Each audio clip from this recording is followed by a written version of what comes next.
Buenas tardes a todos. Para los que no me conozcan, yo soy el vicealmirante Íñigo de la Puente y soy el director de esta Escuela de Guerra Naval.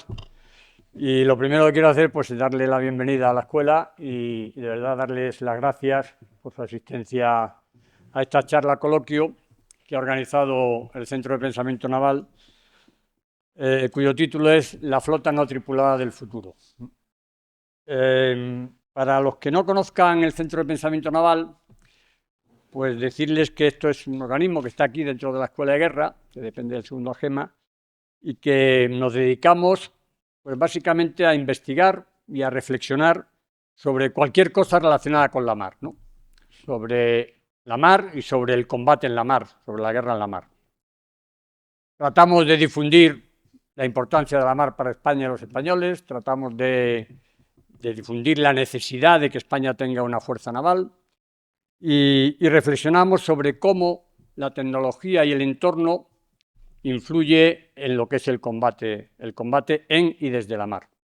Eso es básicamente lo que hacemos.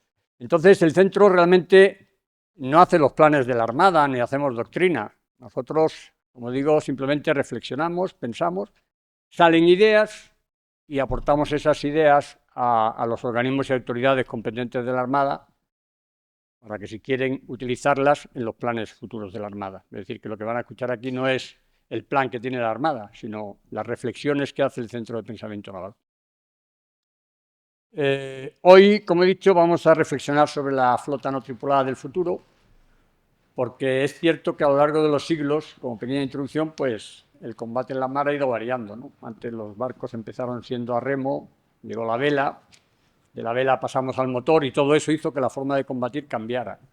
En sensores, pues el radar fue un punto de inflexión, en armas el misil, en sensores también los satélites. Todo esto ha ido influyendo en cómo se combate. Respecto a plataformas, el submarino hizo que hubiera que cambiar el concepto del dominio del mar. Las aeronaves embarcadas, lo que es la proyección de poder naval sobre tierra, todo eso es lo que ha ido cambiando. Y hoy día, aparte de ciber, que también está, y la guerra electrónica de los últimos tiempos, aparece un nuevo invento, que es los vehículos no tripulados, que alguien dirá que no es tan nuevo, porque podríamos remontarnos a las V1 alemanas, pero realmente, tal como se concibe hoy, es un nuevo invento, que además puede ser un vehículo no tripulado, o bien autónomo, o bien tripulado remotamente, y hay todas las variantes. Tenemos aéreos, que quizás son los más conocidos y los más desarrollados, pero también hay buques de superficie no tripulados, buques submarinos no tripulados y, por supuesto, vehículos terrestres no tripulados. Y sobre eso vamos a reflexionar hoy, sobre cómo este nuevo invento puede influir en la flota del futuro y en la forma de combatir, en la forma de organizarse, en el personal de la Armada y nada más. Yo no quiero enrollarme más porque hay que darle la palabra a los que quiero agradecer, a los ponentes, a los que quiero agradecer de verdad su participación en esta charla coloquio y darle la palabra al capitán de navío Gamboa del Centro de Pensamiento Naval para que nos presente y nos introduzca la charla coloquio. Muchas gracias a todos.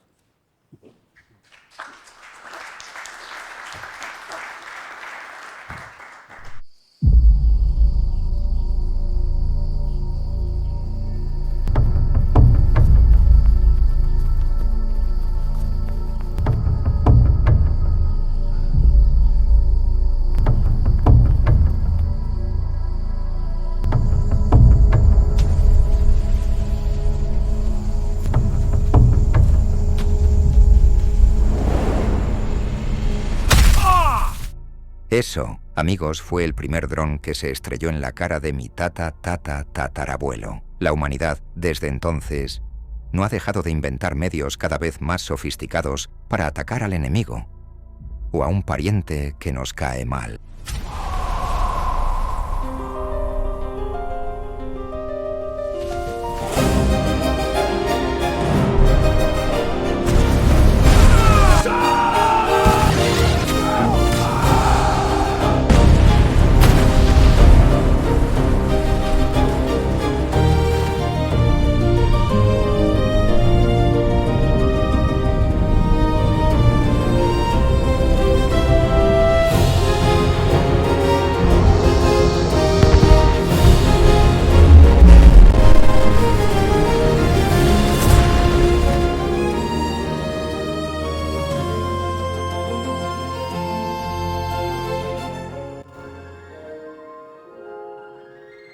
Bueno, buenas tardes a todos. Permítanme esta pequeña licencia artística para introducir el tema. Lo siento por los parientes que reciban la pedrada. Soy el capitán de navío Gamboa, coordinador del Centro de Pensamiento Naval desde hace casi 2 años. Agradecerles su presencia hoy aquí, y con este vídeo hemos querido representar el pasado y el futuro, que es ya presente, de los sistemas no tripulados autónomos marinos. Cuando tomé la responsabilidad del Centro de Pensamiento Naval, enseguida sacamos el cuaderno número 40, que es un cuaderno monográfico sobre sistemas marinos no tripulados, que me gustaría haberles podido dar a todos, pero ya no me quedan ejemplares. Se ha vendido bien.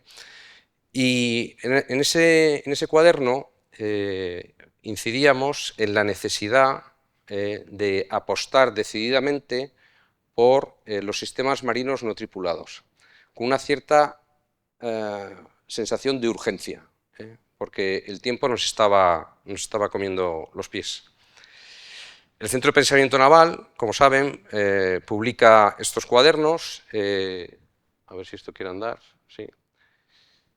También tiene un sitio web en internet que acabamos de estrenar, lo tienen ahí, donde pueden acceder a los cuadernos digitales, a los boletines que vamos publicando semanalmente, a los eventos que realizamos, en fin, a lo que aquí se realiza.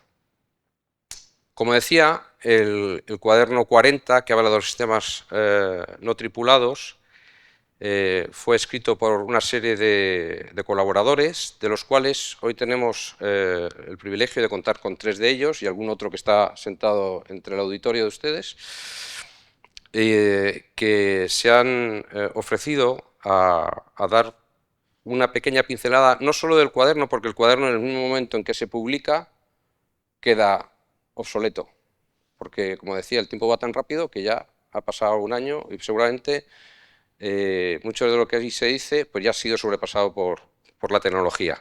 De todas maneras, los ponentes aquí presentes con nosotros van a seguir una secuencia de intervenciones en las que el señor Olmos nos introducirá en el estado del arte un poco y las opciones tecnológicamente viables o posibles, algunas breves pinceladas. El capitán de navío Godín abordará el impacto de estos sistemas en el personal, su formación y adiestramiento, así como la necesidad de nuevas estructuras organizativas en la Armada, también muy brevemente. Y finalmente el almirante García Sánchez nos situará en el marco estratégico y el impacto que los sistemas marinos no tripulados tienen en este. Pero antes de cederles la palabra, voy a leerles sus currículums, todos seguidos, en orden de, como dirían en las películas, en orden de aparición, y a continuación ellos se harán cargo de la charla. En primer lugar, a mi izquierda, el ingeniero Sergio Olmos Guío, que es ingeniero naval y oceánico por la Universidad Politécnica de Madrid. Es fundador de la empresa Perseo Technoworks, que ha sido recientemente adquirida por, aquí me la estoy jugando, Arquimea o Arquimea, no lo sé, depende de con quién hables, y es responsable de los sistemas navales de la empresa. Es especialista en vehículos no tripulados marítimos y submarinos, ha liderado varios proyectos de I+D, entre ellos ha desarrollado sistemas autónomos como el sistema submarino Ocean Master, que ha sido galardonado con el premio FINE al mejor proyecto de ingeniería naval en 2018. Él ha sido distinguido con el premio a la mejor trayectoria profesional para ingenieros menores de 35 años. Cuenta además con diversas patentes en ámbitos como la robótica, las plataformas offshore, la generación marina y los sistemas no tripulados. Es colaborador habitual del Centro de Pensamiento Naval. A su izquierda, el capitán de navío Ramón Godín Magadán, que ingresó en la Escuela Naval Militar en el año 1980. Es diplomado en Guerra Naval y en Artillería y Misiles. Ha tenido diversos destinos a flote, como el destructor Marqués de la Ensenada, el destructor, la fragata Baleares la corbeta cazadora y el patrullero Cadarso. Como oficial de Estado Mayor ha estado destinado en el Estado Mayor de la Armada, en el Estado Mayor Conjunto, en el Mando de Operaciones y en la Dirección General de la Guardia Civil. Ha mandado el Dragaminas Duero, la corbeta Infanta Elena, el buque de aprovisionamiento en combate Patiño y la 41 Escuadrilla de Escoltas. En el ámbito de personal ha estado destinado en diferentes unidades de la Armada y el Ministerio de Defensa.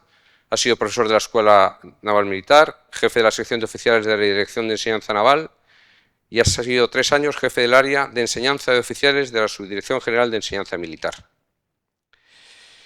A partir del año 2023 fue durante 3 años secretario permanente del Consejo de Personal de las Fuerzas Armadas, COPERFAS, y desde el año 2024 es colaborador del Centro de Pensamiento Naval de la Escuela de Guerra. Finalmente, el almirante general don Fernando García Sánchez, promovido al empleo de almirante general el 30 de diciembre de 2011, y desde entonces, desde esa fecha, jefe de Estado Mayor hasta el 24 de marzo del 2017, nacido en Granada hace ya unos años, este año de celebración, porque Granada celebra el 500 aniversario del nacimiento de don Álvaro de Bazán, bueno, Granada y toda la Armada. Tiene más de 2000 días de mar, ha sido comandante de la Unidad de Buceadores de Medidas contra Minas, del patrullero Villamil, de la corbeta Infanta Elena y del petrolero, en este caso Marqués de la Ensenada. Ha estado destinado en la Escuela de Guerra Naval y en la Escuela Superior de las Fuerzas Armadas. En el Centro de Evaluación ha sido comandante del Centro de Evaluación y Calificación para el Combate de la Flota. Y como almirante ha sido jefe de Estado Mayor de las Fuerzas de Acción Marítima y segundo jefe de Estado Mayor de la Armada. Fue presidente del Comité de Fundaciones y de la Fundación Iberdrola desde el año 2018 hasta el año 2024 y es ancien honorario del Colegio de Defensa de la OTAN. Actualmente publica artículos sobre estrategia, guerra naval, política de defensa y es miembro del Foro de Pensamiento Naval en la Escuela de Guerra Naval y de varias asociaciones de analistas estratégicos y presidente del Consejo Asesor del Clúster de Industria de Defensa. Bueno, pues con esto y sin más dilación, recordándoles por favor que apaguen los móviles, paso la palabra al primer ponente, a Sergio Guió. Sergio, tuyo el avión. El micro. ¿Qué tal? Buenas tardes. Bueno, voy a comenzar. Al final, de lo que se trata en estas reflexiones es intentar trazar una línea que nos permita hacer algún tipo de predicción que al final en la toma de decisiones podamos tener algún tipo de ventaja competitiva o por lo menos no tener una desventaja competitiva con potenciales adversarios que puedan estar dentro de las zonas de interés. Bien, en cuanto a la presentación, la comienzo con un poco lo que puede ser la definición de la flota del futuro, con una reflexión que prácticamente puede ser solamente un punto de idea-fuerza, que es acometer, digamos, la sustitución de lo que puede ser, por ejemplo, los escoltas o el buque que vamos a sustituir, digamos, en el medio plazo, en el que un solo barco va a tener varios cascos. Esto es una idea que es diferente, pero lo que pretende ligar es que no se pueden diseñar en tiempos diferentes lo que pueden ser la parte de los equipos tripulados, no tripulados. Es decir, si van a llevar una fuerza de acompañamiento, unos subsectores de acompañamiento, que se puede decir que es prácticamente una idea compartida con todas las fuerzas navales de nuestro entorno, buques escolta o otros buques a los que vayan a agregarse este tipo de unidades deben diseñarse al mismo momento y deben servir con un propósito y unas funciones que los haga mutuamente interdependientes y sean realmente capaces de potenciar al buque principal. De esta manera no se trata de meter todos los requisitos en un solo casco. Al final terminas con un casco con un desplazamiento tremendo, y que no deja de ser un casco que puede ser vulnerable y que luego en el caso de tener cualquier tipo de impacto, una incidencia o simplemente que se vacíen los pañoles, el barco queda expuesto y debe abandonar la zona de operaciones, cosa que hemos visto ahora, por ejemplo, con el caso de Dinamarca, ¿no? teniendo que algunos de sus barcos abandonar las zonas de operaciones en mitad de conflicto o más recientemente en el caso de los conflictos ahora en Irán, ¿no? ¿Qué se trata de todo esto? De contar con un buque auxiliar que acompañe al buque principal y que sea capaz de ampliar las capacidades del buque principal en un casco separado. O sea, troceamos el barco y aun siendo el mismo barco, son varios cascos. Estos cascos lo que hacen es coger funciones auxiliares que podrían ser, por ejemplo, de la flota, como puedan ser algunas funciones como AOR, funciones auxiliares como AOR, también pueda servir como buque arsenal, en el que sea, por ejemplo, un reservorio de municiones, ya sea para guerra antisuperficie o para guerra antiaérea, o distribuir algún tipo de sensores que puedan ser, por ejemplo, para guerra antisubmarina, de manera que se pueda exponer más estas unidades no tripuladas y pensando con que dentro de lo que vaya a ser la zona de contacto, estas unidades es irreversible prácticamente pensar que se vayan a perder algunas de ellas. Y no se puede asegurar un casco tripulado de manera que, o dotarle de suficientes capacidades como para decir realmente, puedes ir a una zona de operaciones con un riesgo muy bajo. Hoy en día eso es prácticamente imposible. ¿Qué es de lo que se puede tratar también esto? De que veamos en este barco interconectado y que, por ejemplo, en el CIC del buque tripulado que realmente vaya a estar al mando de esta pequeña agrupación, pero que lo podemos entender como un solo barco, dentro del sistema de combate sean como una parte totalmente integrante todos estos equipos adicionales, ya pues pozos VLS, módulos en cubiertas de vuelo o otros servicios auxiliares que podamos portar en este tipo de buques no tripulados, de manera que se pueda hacer una presentación totalmente integral, que sea una visión que se aborde en el mismo momento el diseño de ambas plataformas. La plataforma principal tripulada y todas las plataformas auxiliares no tripuladas, por lo menos digamos, en esta plataforma grande, con capacidades oceánicas, que tenga una autonomía igual o superior al buque tripulado, etcétera. Otra de las ideas fundamentales es que el ritmo de cambio te va a hacer que la unidad tripulada, si tiene todas las capacidades, se va a quedar obsoleta o vas a tener que realizar más de una MLU a lo largo de la vida útil del buque. El tiempo de obsolescencia va bajando mucho y es solo cuestión de tiempo que en el mar el tiempo de obsolescencia también nos haga que no podamos tener una MLU a mitad de vida, tengamos que tener MLUs intermedias.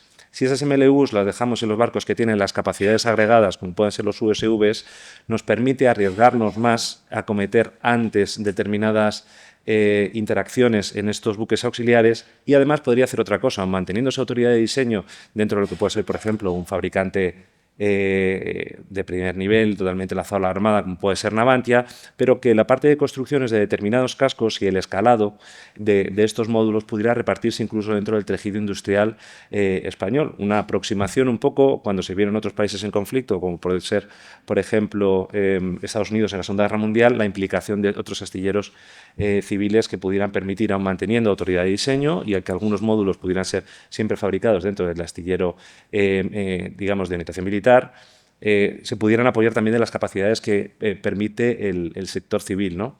Al final es un poco agregar todas esas ideas de zona gris también en el momento del planeamiento y en el momento de concepción de esta flota auxiliar. Otra de las cosas que conviene abordar, porque lo estamos viendo hoy en día, es la mayor parte de los combates navales están en la cercanía hoy en día de los puertos, o estrechos o zonas, digamos, litorales. Y igual que se ha visto en tierra que, por ejemplo, se ataca a carros de combate o vehículos blindados en los momentos de máxima vulnerabilidad, cuando están haciendo, tienen las escotillas abiertas, están haciendo remunicionamiento y demás, este mismo fenómeno también ocurre en el ámbito naval y todas estas incursiones, por ejemplo, de Ucrania contra la flota rusa en el Mar Negro, son precisamente momentos de máxima vulnerabilidad. Esos momentos de máxima vulnerabilidad, sin duda, entre ellos están entradas, salidas de puerto y en la propia base. La idea de fondo de todo esto es que podamos evitar una situación en la que un cambio muy rápido a nivel político, cosa que hoy en día lo estamos viendo, a la velocidad a la que podemos tener un cambio político de realmente unos aliados que parecían inamovibles y que no íbamos a tener ninguna sorpresa en los próximos 10 años, de repente, de un año para otro, todas estas relaciones pueden estar cambiando y nos podemos encontrar con una coyuntura internacional en el que podamos ser, digamos, blanco de un ataque con vehículos no tripulados en el que incluso se desconozca cuál es el origen de estos. Por ejemplo, el caso de la flota que está utilizando también Rusia para ataques asimétricos, ¿no? Para infraestructuras, y nos podemos encontrar incluso con ataques de más alta intensidad. ¿Qué se pretende con esto? Ocupar el espacio. La idea es una base como un elemento proactivo, un elemento proactivo de su propia defensa. Ya que vamos a tener las capacidades derivadas y que van a ser unos CICs que no tengan que estar metidos físicamente realmente dentro confinados en un casco, si vamos a tener eso, podemos tener capacidades asociadas de una flota de autodefensa del propio puerto que sea proactivo. Es que el mismo enfoque que podemos tener en otros lados de la Armada, de una Armada proactiva, pues también las bases sea una base proactiva, capaz de ocupar el espacio creando una burbuja A2AD que tenga que atravesarse en cualquier caso antes de amenazar determinados elementos que sean realmente muy valiosos. Nos podemos además servir de cosas que ya están hechas. Por ejemplo, Escomba o las nuevas generaciones de Escomba, las integraciones intermedias de Náyade, el tejido industrial español que hay asentado o otros también incipiente, que nos permita realmente que esas burbujas A2AD sean multidominio y que esa flota asociada también sea de manera modular y que no haya que entenderlo como que estén siempre, digamos, adscritas a una flota fija, a un buque, que pueda estar fija a las bases, que pueda unirse a esos nuevos medios no tripulados y que sea flexible, adaptable y que se puedan hacer iteraciones y adaptaciones rápidamente. No tengamos que estar contando con medios de hace 20 años para una amenaza de hace un año. En este sentido, no hay que pensar que la ingeniería de repente ha llegado y que nadie estaba haciendo nada hasta ahora. A nivel de plataforma está realmente todo muy desarrollado. Entonces, la idea es incluso dentro de unidades que ahora mismo aún pueden servir a nivel de plataforma, pero que tienen un nivel de uso que pueda no ser, digamos, el mejor, convertirlos en candidatos para experimentación y mejora a nivel industrial, a nivel de doctrina de la Armada, mediante la robotización de estas unidades que pueden estar en situación de pre-retiro, que aún pueden estar en un estado de conservación bueno y que se puedan acometer, como por ejemplo sugiero, hacer unidades auxiliares, como pueden ser la parte de vigilancia de zonas litorales, la zona de Mar de Alborán, todo lo que pueda ser la flota de patrulleros que tiene un riesgo técnico menor, que es más fácil de iterar sobre esto y tener al final una idea muy clara de doctrina, de uso y que nos permita avanzar más rápidamente al planeamiento de unidades no tripuladas más grandes. Es decir, nos permite asumir ahora mismo las realidades en temas de, por ejemplo, personal. Podemos tener cosas muy modernas como es un mando derivado y distribuido y además utilizar plataformas que a día de hoy siguen siendo válidas. En este mismo sentido, tenemos una misión, ¿verdad?, la Armada tiene, pero todos al final en su conjunto, ser capaces de hacer la proyección de fuerza a tierra, romper una burbuja 2AD, crear una fuerza de desembarco en una zona determinada y ahora mismo no se dan operaciones anfibias porque el riesgo es demasiado alto. No porque no sea adecuado, es porque no se puede asumir con fuerzas tripuladas ahora mismo. Aunque seamos capaces de romper una burbuja 2AD, si no vamos a ser capaces de asumir bajas con medios tripulados, habrá que pensarlo de otra manera. En este sentido es posible pensar en medios, por ejemplo, puede ser las LCM, robotizarlas, toda la parte que se ha hecho de kit de conducción autónoma para Bantac o otras unidades similares del TEAR, pensando en un asalto aeronaval no tripulado. Por ejemplo, esto ahora mismo Estados Unidos lo está cometiendo con el UH-60, se habla también de que la SH-60 también va a tener esta capacidad, convertir plataformas tripuladas perfectamente válidas a nivel de plataforma en unidades no tripuladas a través de una robotización. Por ejemplo, Airbus con el VSR-700, que es un dron pequeño, viene derivado de un helicóptero civil monoplaza. Estas mismas lecturas que estamos haciendo es coger el hilo conductor común y pensar qué podemos hacer nosotros. Podríamos llegar incluso a pensar que a lo mejor en los elementos de decisión, ese momento de transición que estamos haciendo en planeamiento de fuerza, de qué es lo que vamos a hacer con el ala embarcada, qué es lo que vamos a hacer con el ala fija, podemos pensar que a lo mejor tenemos oportunidades muy buenas. Hay un montón de células y hay un montón de tecnología que casi se considera abandonware, pero que sigue siendo perfectamente válida y que si se transformara en plataformas no tripuladas sería el máximo a nivel prestacional de plataformas no tripuladas. Es decir, por ejemplo, hay un montón de células tanto de las unidades que tenían de los marines, de las unidades que están retirando en Italia, por ejemplo, del tema de los Harrier. Tenemos aquí un nivel de sostenimiento muy alto y con todas las cosas que pueden estar relacionadas con una robotización de este tipo de plataformas amortizadas, como siempre, plataformas amortizadas, a lo mejor nos permite ganar suficiente tiempo para crear la mejor decisión posible a la hora de la solución de continuidad que necesitamos para el ala fija y la proyección de poder naval en el mar.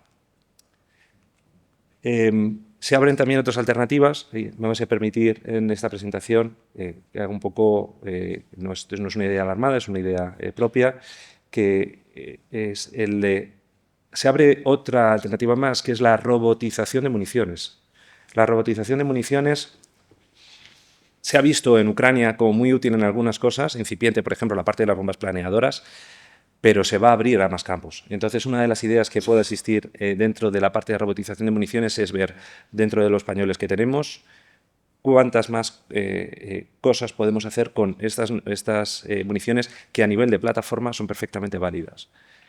Se podría llegar a pensar en stocks ahora mismo que puedan estar también amortizados y capacitar tanto industria como pensar en una actualización en nuevas capacidades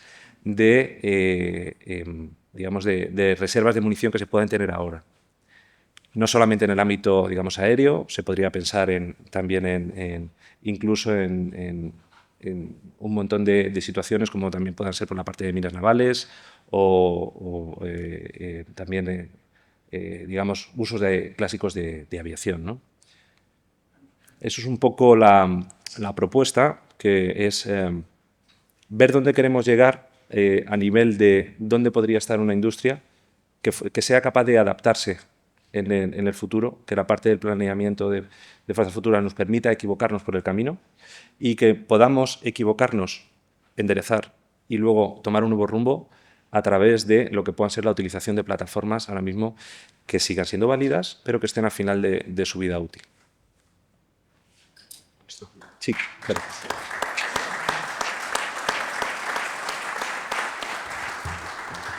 Muchas gracias, Sergio. Pues nada, cedemos la palabra al capitán de navío Godín, que nos hablará del impacto del personal y brevemente también algún retazo sobre la estructura.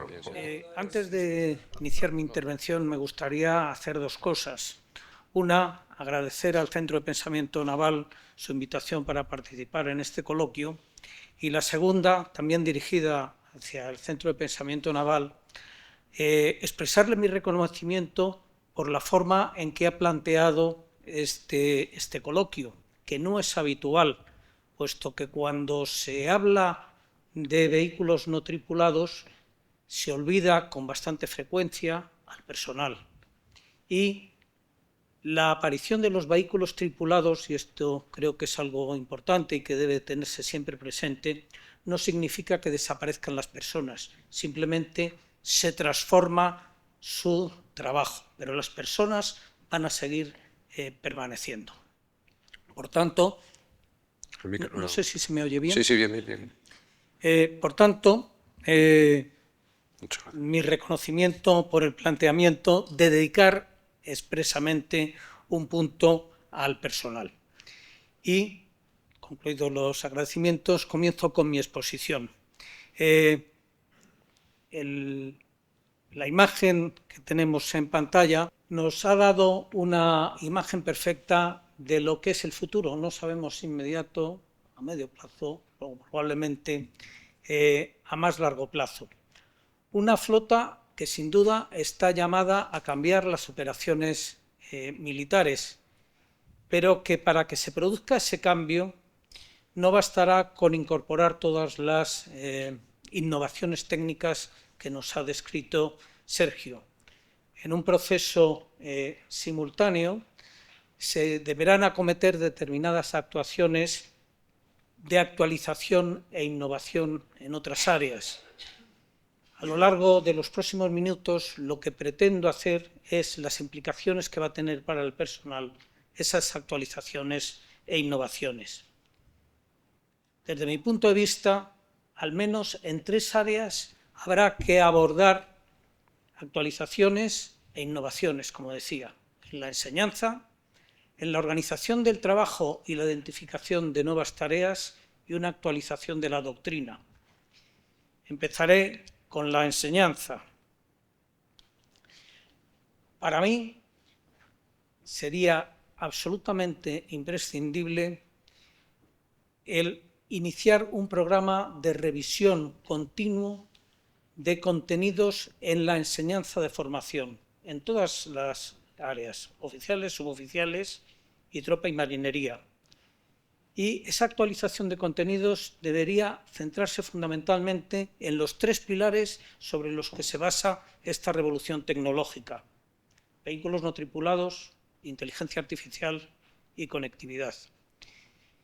El objetivo de esa revisión continua de contenidos para mí es doble. Por un lado, capacitar al personal para que una vez que egrese sea capaz no solo de asumir sus funciones, tal y como contempla la propia ley de la carrera militar, sino además que estén técnicamente preparados para abordar sucesivas actualizaciones que sin duda van a ser necesarias dado el proceso en el que nos encontramos. Y el segundo objetivo, tan importante o más que el primero, es que ese personal pueda actuar diría que ese personal, provocarle en él un disruptivo cambio de mentalidad que los enfoque hacia la modernidad. Ese personal, con esa mentalidad disruptiva para el cambio, sin duda, una vez que ocupara sus puestos en el seno de la organización, sería capaz de inocular esas nuevas ideas de necesidad del cambio y acelerar de esa manera la transformación de la propia organización, venciendo las reticencias de aquel personal que por desconocimiento y por no haber recibido esa formación, pues pudiera frenar esa evolución. Sin duda, esa manera de actuar no solo tendría beneficio en la flota, sino inclusive en la propia Armada, puesto que esa mentalidad disruptiva y orientada hacia el futuro debe de servir para construir la Armada del futuro. En cuanto a la organización del trabajo y la identificación de nuevas tareas, evidentemente las innovaciones tecnológicas se van a ir incorporando de una manera paulatina y en este momento no conocemos exactamente en qué momento y cuáles van a ser las que se van a incorporar. Pero lo que sí es evidente es que más tarde o más temprano el escenario en la mar será parecido al que presento en pantalla. Y no nos va a quedar más remedio que especular con cómo vamos a utilizar esos medios. Antes Sergio apuntaba algunos de ellos, cómo vamos a utilizarlos y qué implicaciones van a tener esa utilización para el personal, que en definitiva es sobre lo que pretendo hablar.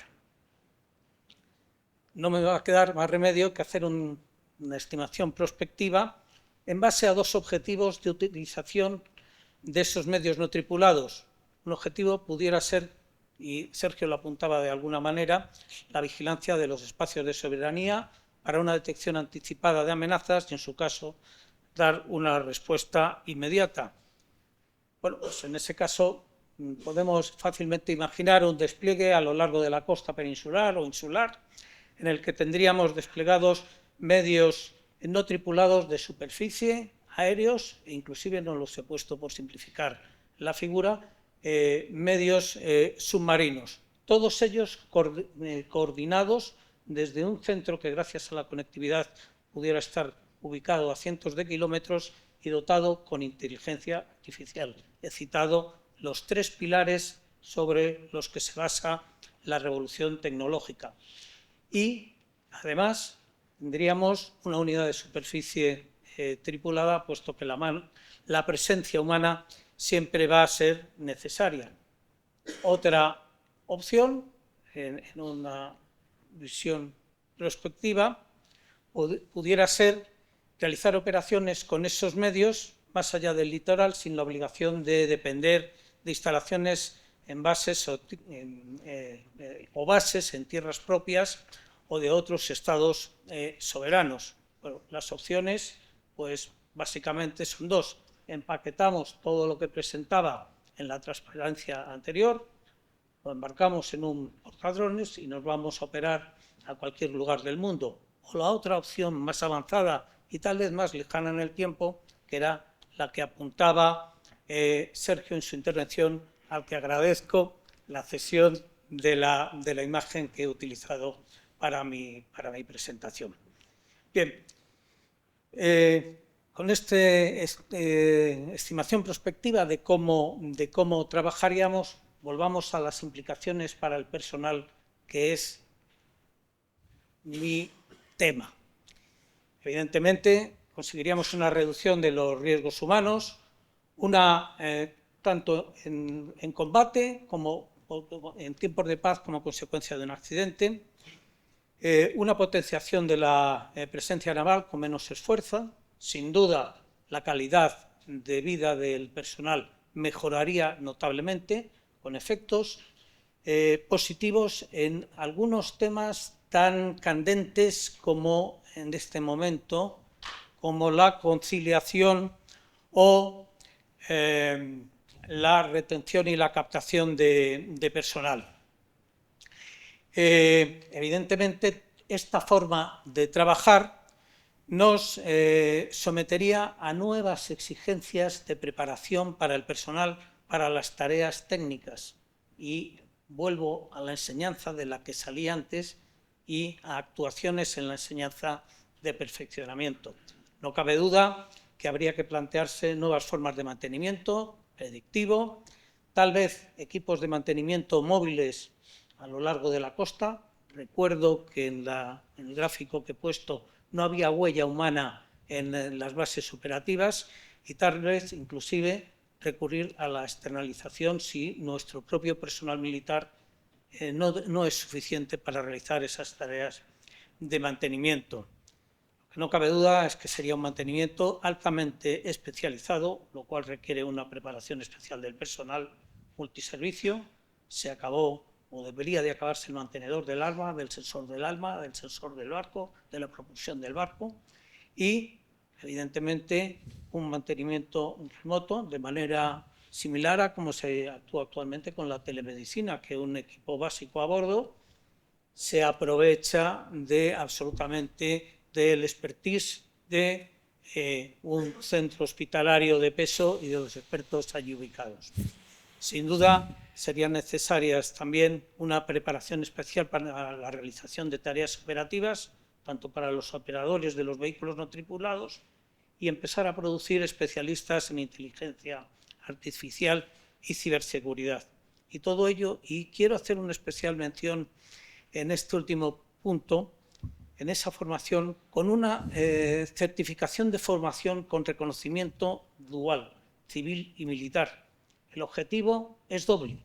Por un lado, facilitar a aquel personal que desee abandonar las Fuerzas Armadas o que deba abandonar las Fuerzas Armadas su reincorporación al mundo civil, y por otro lado, ante una situación de crisis, encauzar lo que nuestra propia Constitución establece, que todo español tiene derecho y el deber de defender a la patria. Bueno, pues la incorporación de ese personal civil ya técnicamente cualificado y que con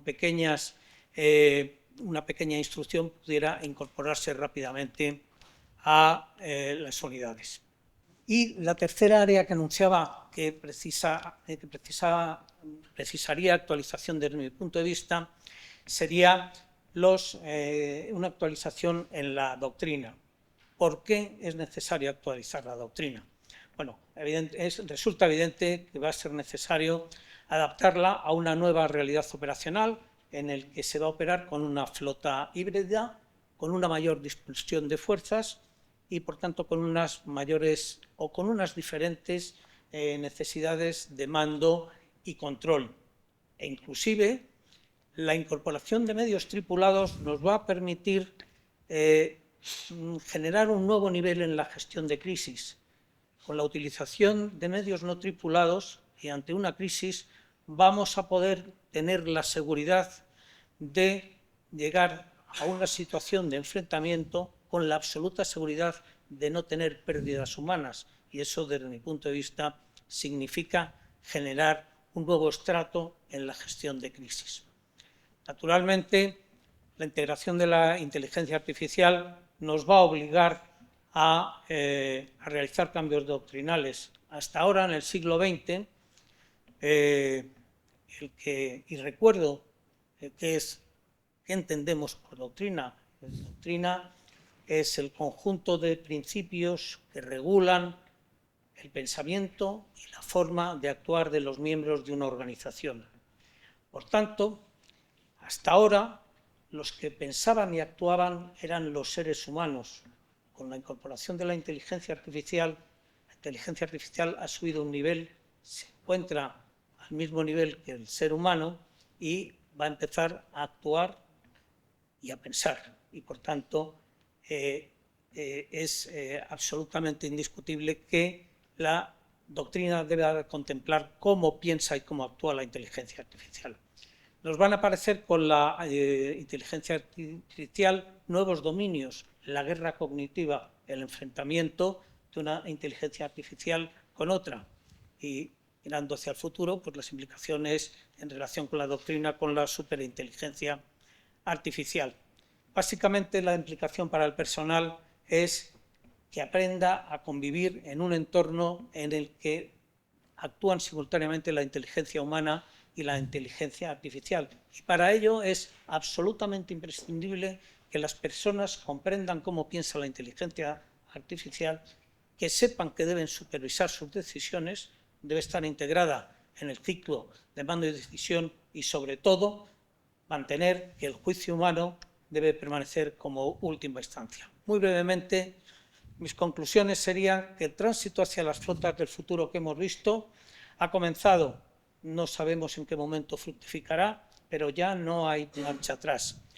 Los planeadores tienen un reto ante sí, y es que en esa transición de la flota tripulada del siglo XX a la no tripulada del siglo XXI, no pueden perder la ventaja militar que en este momento disfrutan las distintas marinas. La flota del futuro, que no la Armada, y subrayo este aspecto importante, exigirá menos personal, pero este deberá tener una altísima calidad profesional y preparación para actuar en un entorno radicalmente distinto. Y, por supuesto, en este camino hacia el futuro, material y personal deberán avanzar de la mano y evolucionar en total sincronía. Eso es todo. Muchas gracias.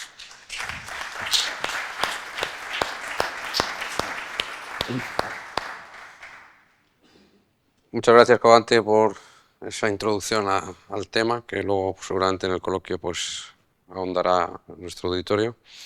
Y cedo la palabra al almirante García Sánchez. Almirante. Muchas gracias, Javier. Almirantes, generales, oficiales, suboficiales, señoras, señores, muy buenas tardes a todos y muchas gracias especialmente al director de la Escuela de Guerra Naval por haber contado conmigo para esta charla y esta oportunidad de tener un coloquio con todos ustedes. Yo voy a intentar ser rápido y el objetivo de este pequeño surfing por encima de cuestiones tácticas y estratégicas es enviar un mensaje de importancia y de urgencia.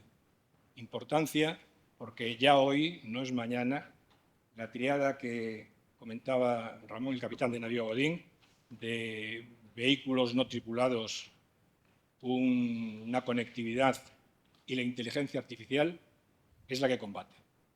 es la que ha combatido en las últimas batallas que hemos visto y que estamos viendo. O sea que eso es ya, no es futuro. Por eso es el tema de la urgencia y de la importancia.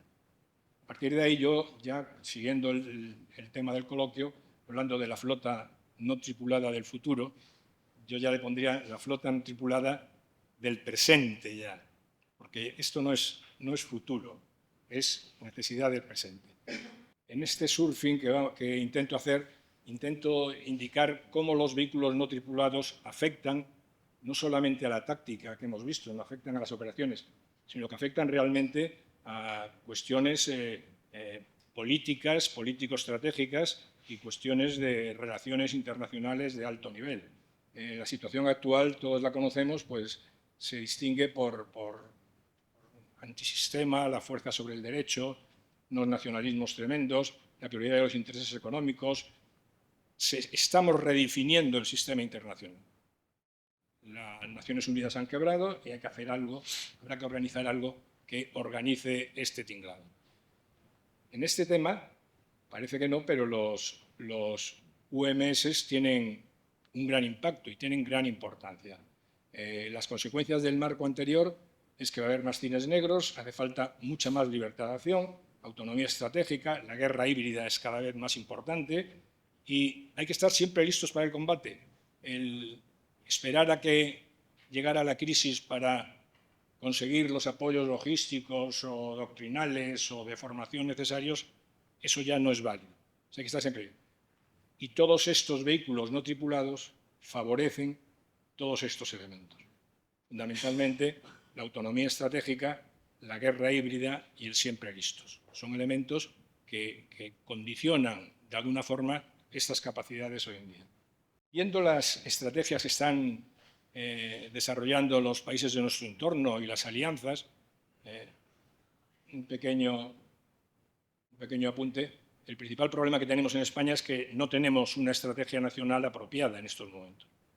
Pero suponiendo que la tuviéramos, básicamente estos 4 puntos son denominadores comunes de las estrategias que se están desarrollando en todo nuestro entorno. En primer lugar, la prioridad es la defensa del territorio nacional. La prioridad es la defensa del territorio nacional. Y esa prioridad, cuando hablamos de territorio y hablamos del dominio cognitivo, el ciberespacio, hablamos del espacio electromagnético, hablamos de la guerra de la información, pues ese territorio es algo más que las aguas territoriales, que el territorio terrestre o que el espacio aéreo. O sea, que el territorio nacional, entendido en un sentido amplio. Una de las cuestiones que ocurre es que la capacidad de proyección y la capacidad de defensa del territorio ya no son elementos separados, sino que es prácticamente lo mismo. A veces la defensa territorial hay que hacerla lejos del territorio. Veamos el caso de Ucrania, por ejemplo.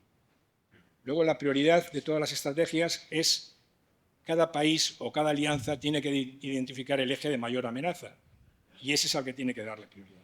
En nuestro caso, desde mi punto de vista, parece claro que el eje de mayor amenaza es el eje sur, por todas las influencias que pueden ocurrir, y la famosa y antigua línea en la Armada de Canarias, Estrecho Baleares, pues es donde hay que estar, desde mi punto de vista, prioritariamente. Otro elemento que recogen todas las estrategias es el aumento del presupuesto. Ahí los vehículos, como ha estado exponiendo Sergio, los vehículos no tripulados tienen una ventaja tremenda. O sea, la relación eficacia-coste a la hora de invertir el presupuesto no tiene competencia.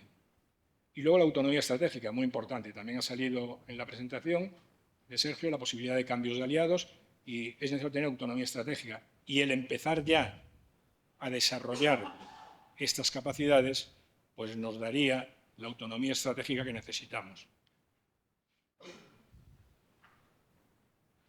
Hablando de la Fuerza Naval, dividiéndola como la dividimos de forma clásica en la Armada entre la Fuerza de Acción Naval y la Fuerza de Acción Marítima, los UMS tienen un impacto importante en cualquier fuerza. Y volviendo otra vez que en esta situación, la Fuerza de Acción Naval y la Fuerza de Acción Marítima hay un continuo, o sea, hay un continuo de la crisis al combate total, pues se pasa y puede participar una fuerza, otra o las dos.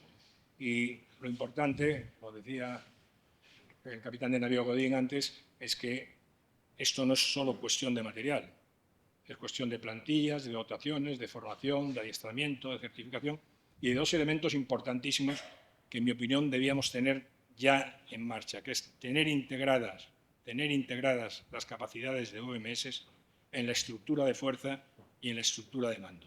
Tenerlas ya integradas. O sea, el ejercicio que empezó ayer, el SECMAR del 26, debía tener ya integradas estas capacidades.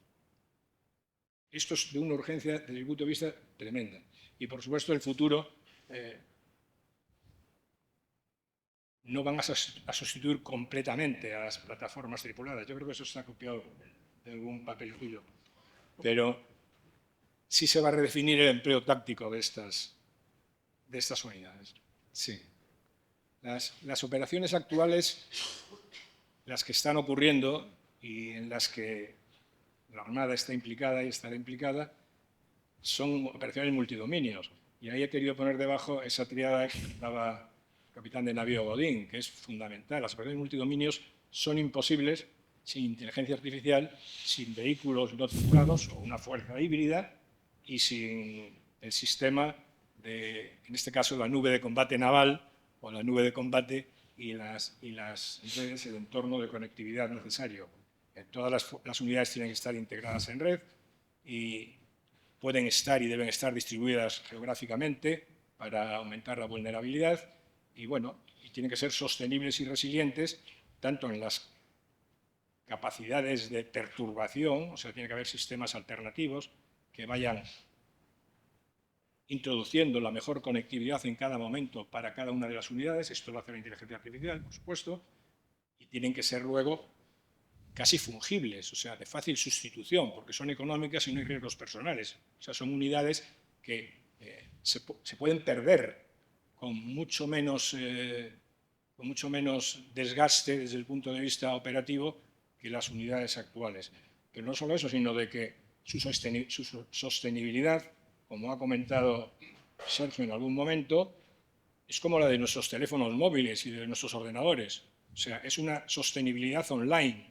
O sea, estas unidades pueden ir actualizándose continuamente mediante sistemas, bueno, se está haciendo ya, esto no es ningún invento, mediante sistemas con los que nos están actualizando nuestros teléfonos, nuestros ordenadores. O sea, la sostenibilidad y la resiliencia utilizando UMS aumenta toneladas. El impacto de los UMS, y en este foro tampoco hace falta profundizar mucho, dentro de las funciones específicas navales que tenemos oficialmente en el control del mar, en la protección del poder naval sobre tierra y en la vigilancia y seguridad marítima, pues yo creo que no hace falta hacer ninguna propaganda de cómo pueden cambiar, o sea, cómo los UMS son multiplicadores de la capacidad operativa en cada una de estas funciones específicas. O sea, contar, pues imaginémonos, desplegados permanentemente en el estrecho, pues una docena de UMS submarinos, 20 UMS de superficie y los UAVs, que también habría que meterlos en los UMS, pero también los UMS correspondientes, pues sería poder ofrecer a nuestros ciudadanos y poder ofrecer a nuestras alianzas de que sabemos lo que pasa en el flanco sur de la OTAN y en el flanco sur de la Unión Europea desde el punto de vista militar.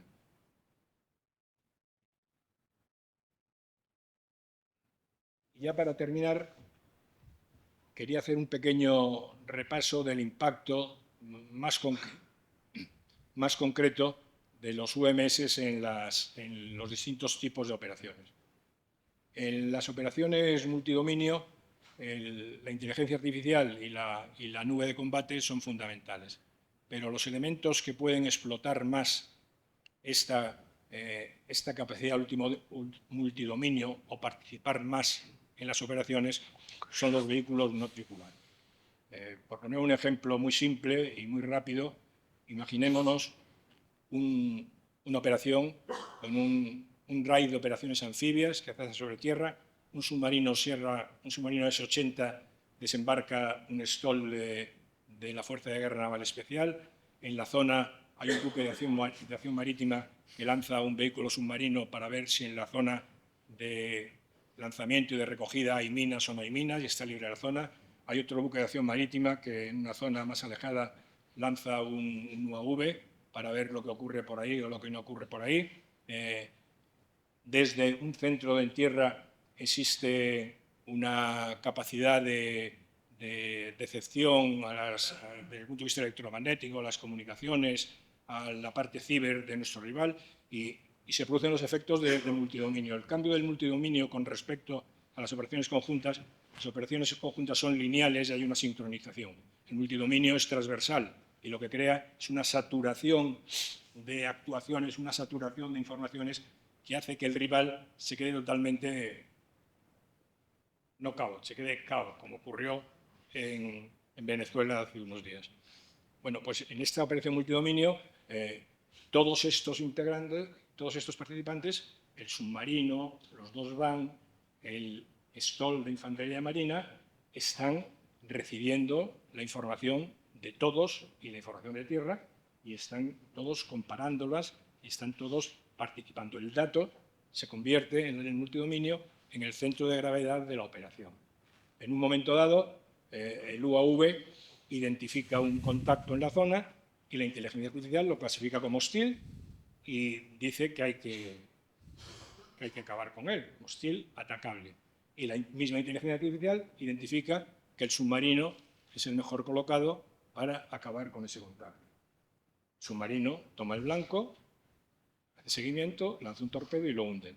Bueno, esto ocurrió hace poco, por supuesto, el submarino en la guerra de Irak, con el submarino que hundió al buque chino en el Sri Lanka, ¿no? Exactamente eso, ni más ni menos. Quiero decir que esta es la guerra en la que estamos. Esta es la guerra en la que estamos y en la que tenemos que entrar rápidamente, y ahí está la importancia de los vehículos no tripulados, porque son un poco la sal y la pimienta de estas operaciones. En las misiones de seguridad, en las misiones de información o inteligencia, vigilancia y reconocimiento, los vehículos UMS son, o sea, el aumento del alcance, el aumento del horizonte en el que podemos investigar, el poco riesgo desde el punto de vista de personal, el ser elementos fungibles que se pueden perder sin demasiado coste, incluso el anonimato, o sea, el que eso pues puede ser mío o puede ser de otro, ¿no? Todo esto son elementos que en las misiones de seguridad, y sobre todo si hablamos de guerra híbrida o misiones de guerra híbrida, pues es un elemento fundamental. En las dos acciones dentro de la seguridad marítima, las operaciones de seguridad marítima y el conocimiento del entorno marítimo, pues es difícil pensar que hay otro sistema que pueda obtener el conocimiento de una forma más eficiente que los vehículos, que los UMS en este caso. Y en las operaciones, pues en las operaciones tanto en el apoyo a los asaltos a determinados buques, como en el reconocimiento de los buques, como en la identificación de los buques, como en la toma de muestras o de datos para poder luego actuar judicialmente contra los buques que estén ejecutando acciones irregulares, los vehículos son unos multiplicadores de la capacidad de las operaciones de seguridad marítima tremenda.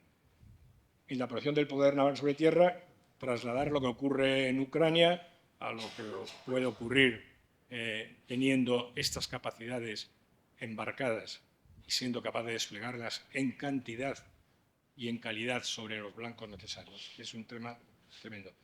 Las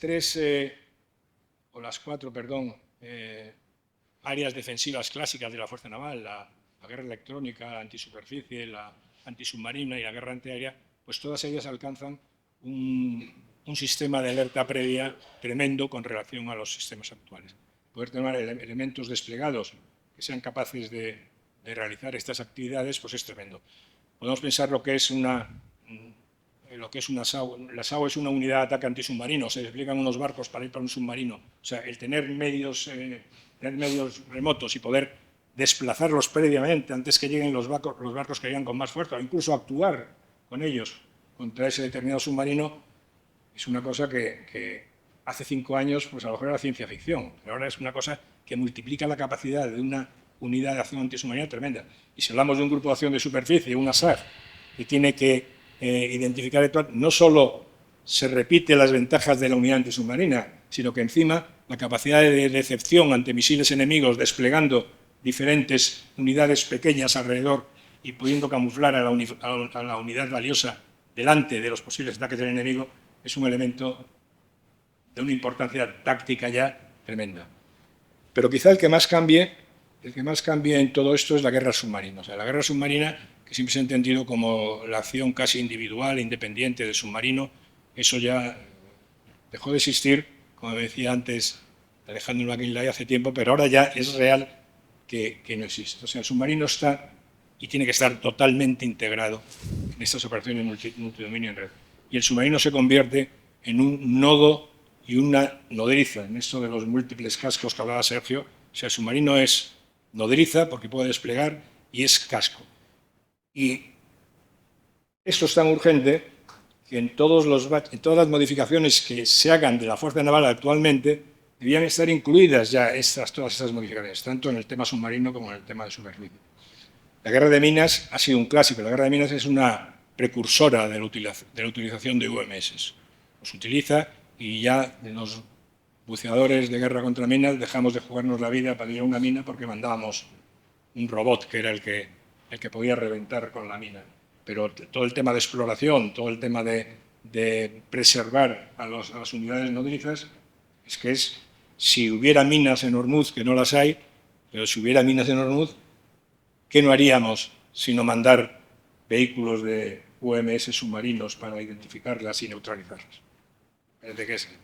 Y en los raids anfibios es fundamental, porque en tierra, aunque no sean UMS, en el movimiento buque-playa se puede hacer UMS, como se ha visto en alguna transparencia, pero luego en tierra el tener elementos, en este caso aéreos o de superficie, que por eso yo la Armada, como es muy conjunta, tiene que coger también los terrestres y los aéreos, es fundamental. Ya para terminar, que me había comprometido a terminar de esta hora.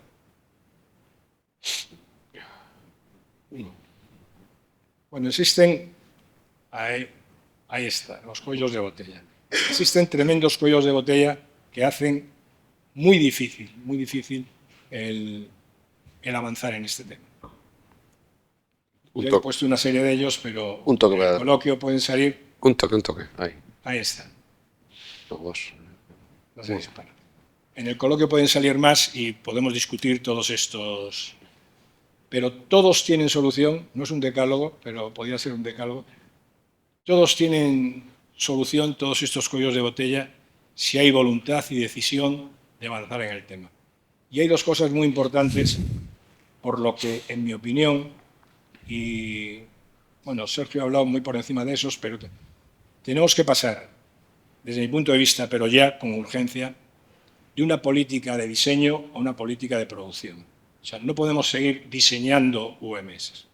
Tenemos que comprar 200 UMS ya, en los que hay, integrarlos con estructura de fuerza y utilidad. Por dos razones. Primero, porque económicamente no suponen, a lo mejor desvelo una cifra que no puedo desvelar, pero la modificación de los torpedos como UMS, de los torpedos de los Agosta que ya no se usan, no pasa de 50 millones. Es decir, que estamos hablando de unas cifras que no tienen nada que ver con los programas de navales profundos. Entonces, nos la podemos jugar en entrar en el ámbito de la producción de UMS. Uno por eso, son fungibles, son cosas que no son caras y podemos, es un training on the job, o sea, es utilizarlos para ir integrándolos y funcionando con ellos completamente. Y luego porque su actualización, no en la parte hard, en la parte de propulsión, su actualización en la parte soft, es eso, es una actualización soft que se hace sin tener que cambiar el modelo. El mismo modelo se le cambia ese casco de mando y control, se le cambia y se le actualiza. Bueno, yo únicamente es terminar con algo como empecé, que creo que el tema de los vehículos no tripulados condiciona no solamente la táctica, sino también la estrategia. Son elementos que impactan en toda la línea de actuación, son elementos importantes, y que esa combinación de que las operaciones militares ahora tienen que tener inteligencia artificial, el sistema de la nube de combate naval que tenemos por ahí dando vueltas, y tiene que tener también el sistema de los vehículos no tripulados como un elemento importante de eso, y que son eso, fungibles y adaptables, que se pueden poner al día con facilidad. Nada más, muchas gracias.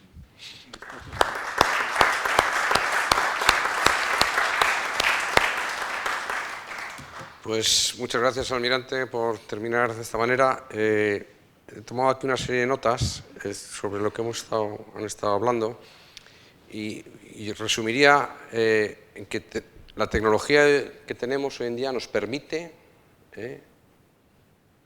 llevar a cabo lo que hoy se nos ha expuesto. La tenemos. España es capaz. Hay una necesidad de adaptarse a lo que nos viene encima, a lo que ya tenemos aquí. Y todo esto tiene un impacto tanto estratégico, operacional y táctico, que ya estamos viendo que ya en Ucrania, lo estamos viendo en Irán, lo estamos viendo en Israel. En el ámbito marítimo es clarísimo, pero es que además tenemos una necesidad imperiosa de integrarnos con el resto de los actores del campo de batalla, con los actores terrestres, aéreos. Tenemos que estar con ellos, es lo que hablaba el almirante del multidominio. Ahora, la pregunta que a mí se me viene a la cabeza es, ¿tenemos voluntad para hacer esto? ¿Y estamos preparados? Pues bueno, pues esto es un poco lo que se trata de debatir aquí esta tarde entre ustedes, que vienen de ámbitos totalmente diversos, de diferentes empresas, de ámbito naval, de ámbito militar, industrial, académico. Pues los ponentes están, con su permiso, a su disposición para que les hagan las preguntas que sean pertinentes. Rogaría brevedad en las preguntas y concisión. Levantan la mano, yo tomaré nota y se les acercará el micrófono y podrán hacer la pregunta que deseen. Tenemos más o menos una hora, un poquito menos. Almirante.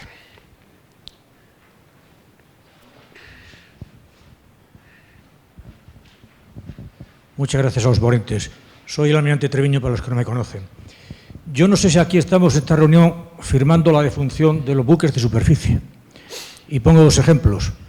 Una marina que no existe, como la ucraniana, ha hecho desaparecer prácticamente una marina que existía, que es la flota rusa del Mar Negro.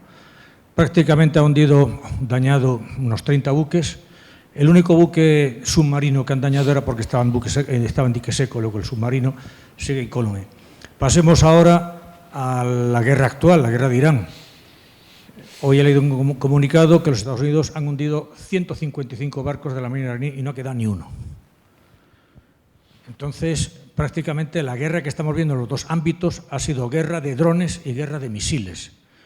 Nosotros, siento decirlo, estamos prácticamente en la prehistoria del dron. Pero la gran esperanza que yo veo es que hace 10 años en Ucrania no sabían nada de drones. 5 años después, ahora mismo, son los máximos exponentes. De hecho, están exportando incluso defensas aéreas. Aquí se ha hablado de la voluntad, pero realmente existe una voluntad de invertir, porque aquí se habla mucho del aumento del gasto de defensa, pero yo es que no lo veo por ningún lado, porque como no hay presupuesto de defensa, tampoco veo yo una asignación práctica. Napoleón dijo que la guerra son 3 cosas, dinero, dinero, dinero.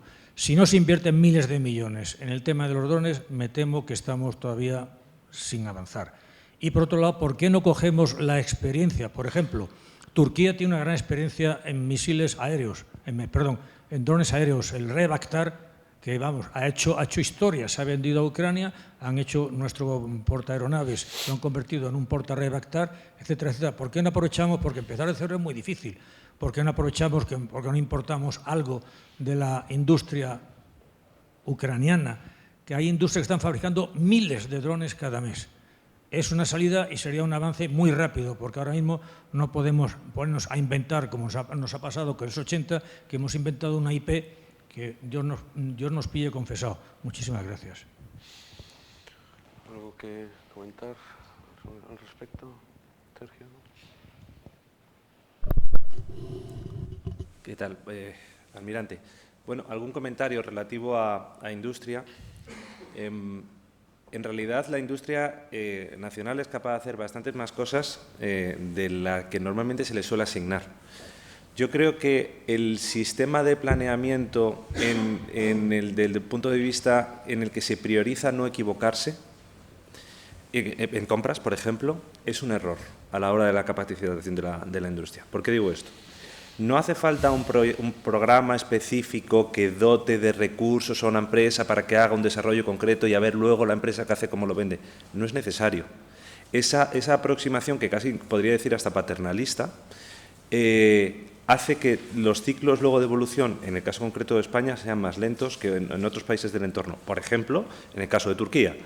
Turquía le vino muy mal y muy bien, digamos, todas las cosas que pasaron con ese famoso autogolpe de Erdogan y demás, que vació un poco de recursos tanto la parte de la Fuerza Aérea y lo que ocurrió luego al final, aunque era familia de él y demás, es, oye, vamos a poner recursos directamente a la parte de no tripulados por necesidad.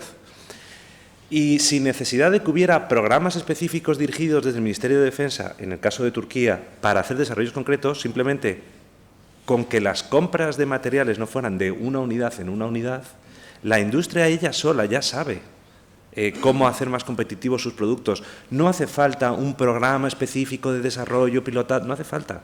Simplemente con que las compras no sean unitarias o que sean de unas pocas decenas, la industria se adapta a mucha velocidad.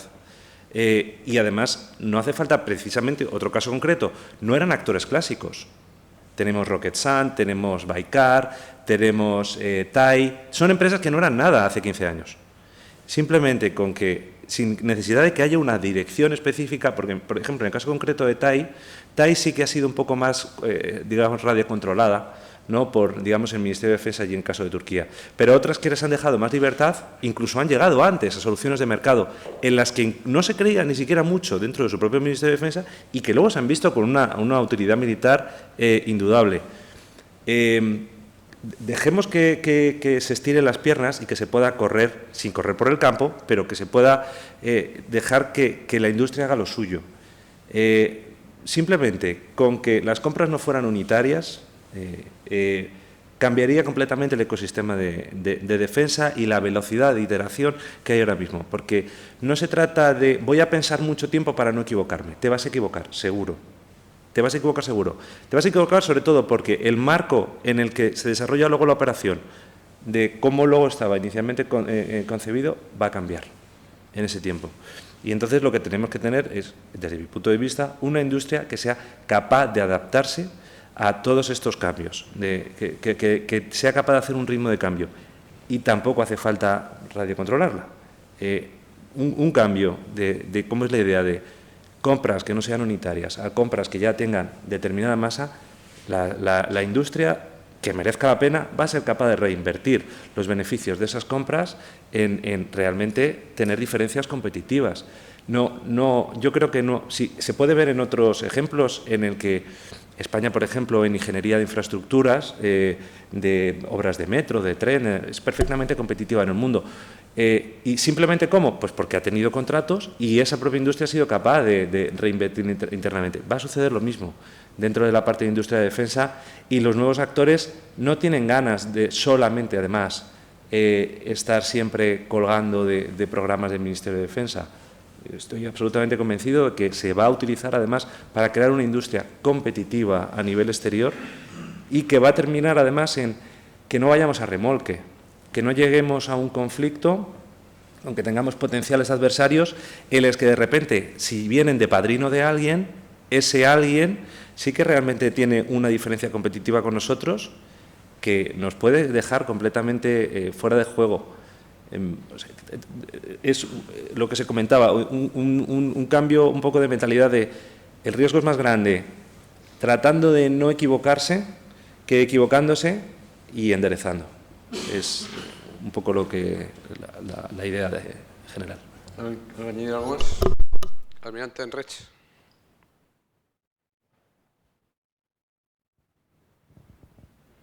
Gracias. Muchas gracias a los tres ponentes. Soy el contraalmirante Enrech, retirado, como es evidente. Y mi pregunta es para el capitán Emilio Godín. Y se refiere a personal. Yo estoy de acuerdo con casi todo lo que has dicho, pero me ha sorprendido que hayas incluido el concepto conciliación dentro de las cosas con las que hay que lidiar.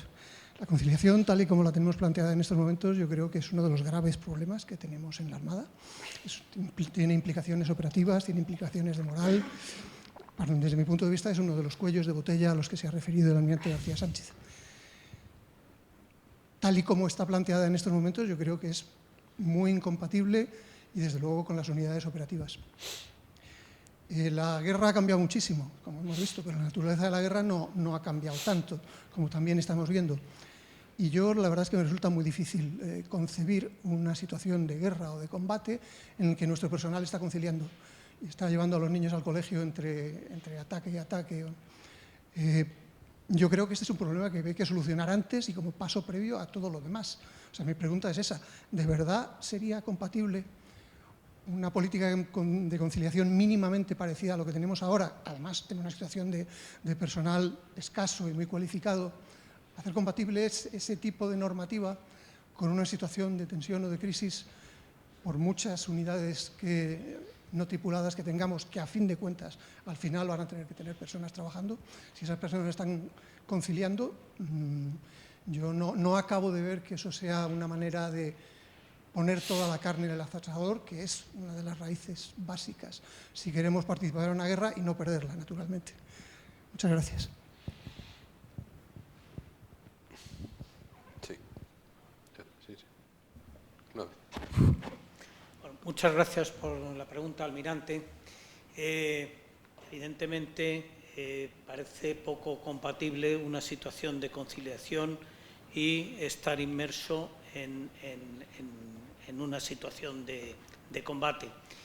En mi presentación he mencionado el asunto de la conciliación, puesto que los vehículos no tripulados se van a emplear tanto en tiempo de paz como en tiempo de guerra. Lo que no cabe duda es que en tiempo de paz hay un problema, y es evidente, lo recoge casi cotidianamente la prensa. Hay un problema de captación de personal, no solo en España, sino en toda Europa, que ante la próxima crisis que todo el mundo vaticina que se va a producir con Rusia, están apostando muchos países por volver a implantar el servicio militar. Bien, en tanto en cuanto esa situación no se dé y no ocurra, las fuerzas navales van a tener que operar en tiempo de paz, con sus ejercicios y con su adiestramiento. Y durante ese tiempo va a haber un problema de captación y retención de personal. Y uno de los factores que más influyen en esa captación y retención del personal es el problema de la conciliación. Por tanto, todo ingrediente que utilicemos y que tienda a suavizar esa situación de incomodidad, no cabe duda que será beneficioso. Y en ese sentido lo he incluido yo en mi presentación. Pero evidentemente, en un caso de conflicto abierto, no cabe duda que las madres tendrían que atender a sus hijos, pero probablemente tendrían que hacerlo por otras vías diferentes al exacto cumplimiento del marco legal. Gracias.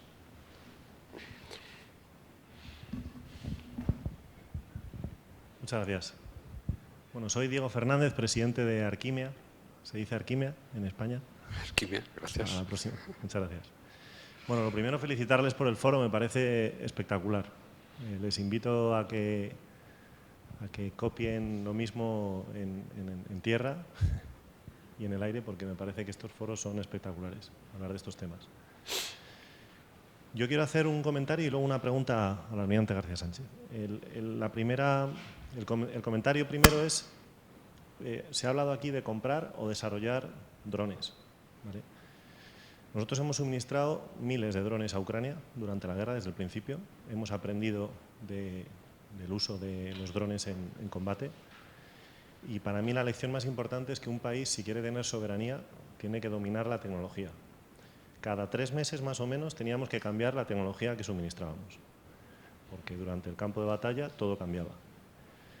Mucha de la tecnología que hay ahora mismo de empresas ucranianas no se puede traer a España, no se puede sacar fuera de Ucrania, porque han tenido que cambiar todo tan rápido que no cumple las medidas de seguridad básicas.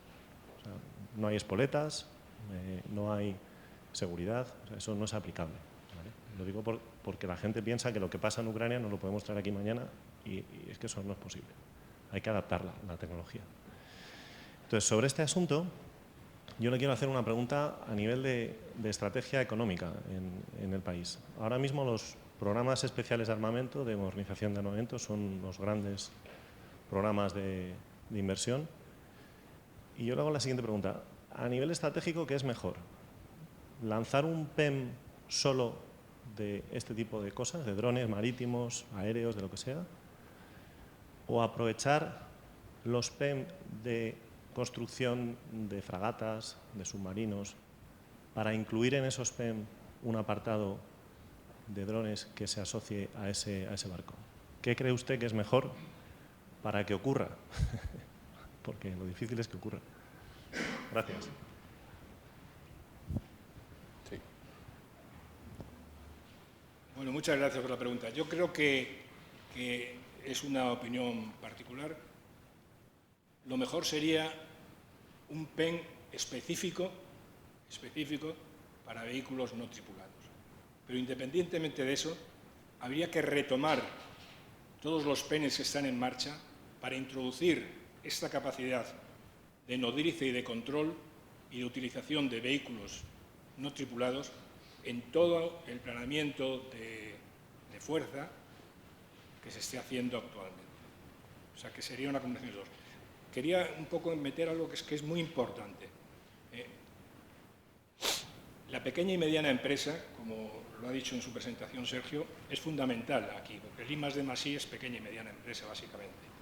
Entonces, hay dos temas importantes. Primero, que las empresas campeonas no acogoten a la pequeña y mediana empresa, no la hagan desaparecer. O sea, las empresas campeonas tienen que ser empresas tractoras, que levanten a la pequeña y mediana empresa.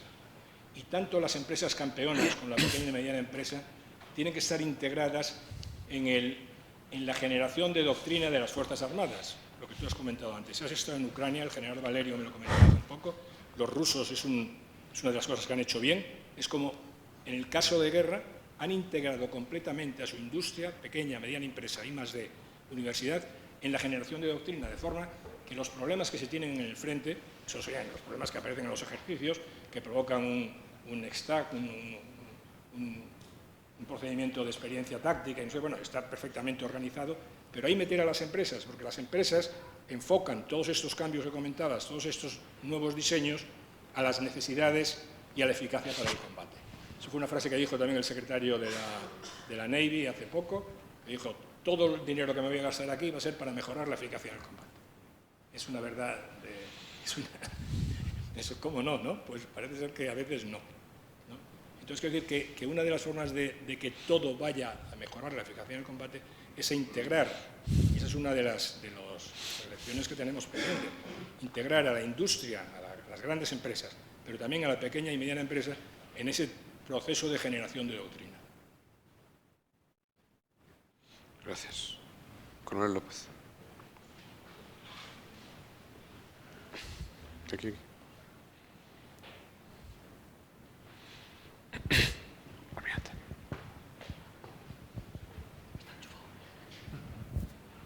Buenas tardes, soy el coronel López Díaz, de Infantería Marina. Yo quería hacer una pregunta al almirante García Sánchez.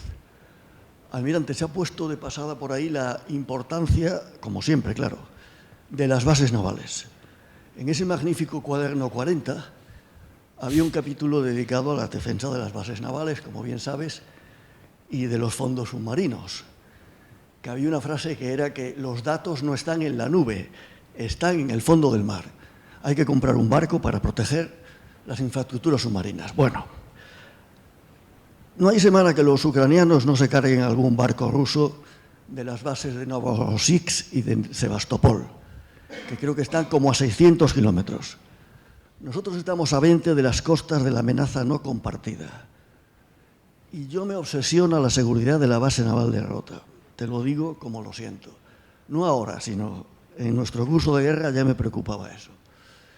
Pero claro, viendo, el otro día estuve en la base de Rota y vi la panoplia de barcos que hay ahí ahora. Además, claro, ahora están los americanos.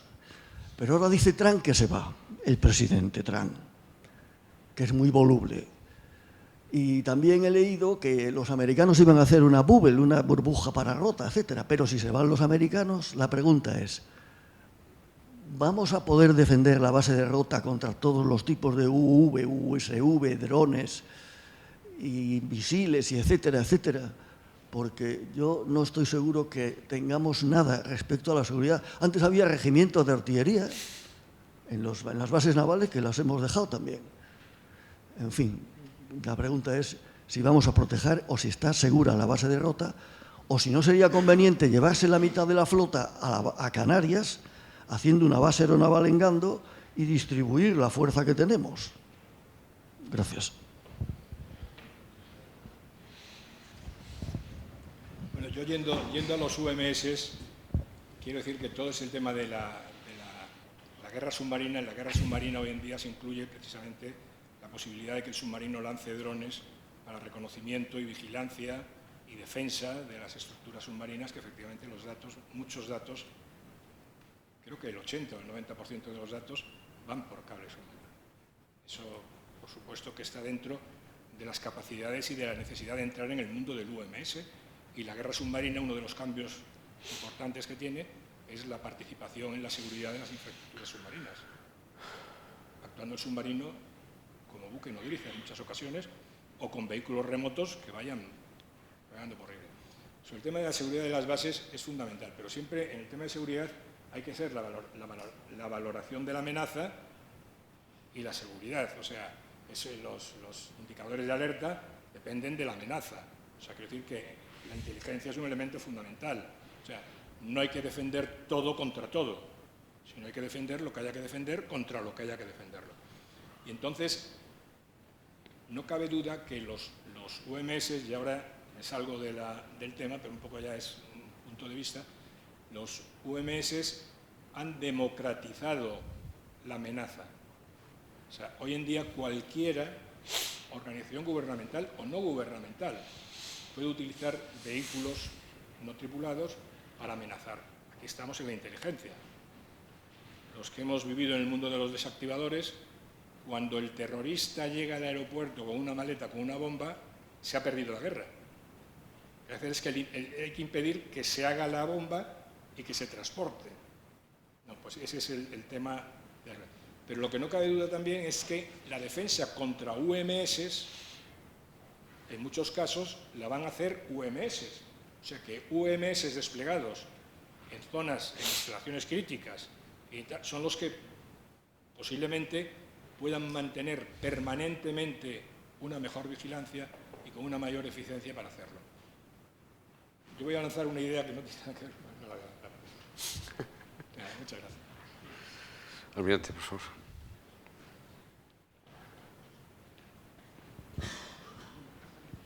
Buenas tardes, soy el almirante vicealmirante González Ayer, y era solamente un comentario, almirante, a todos los ponentes, sobre los retos tecnológicos especiales que yo creo que tiene que asumir la Armada, ¿no? Se ha hablado de que la tecnología ya está ahí, pero desde mi punto de vista, para que los vehículos sin tripular sean aprovechables por buques de superficie, hay que recorrer un largo camino, ¿no?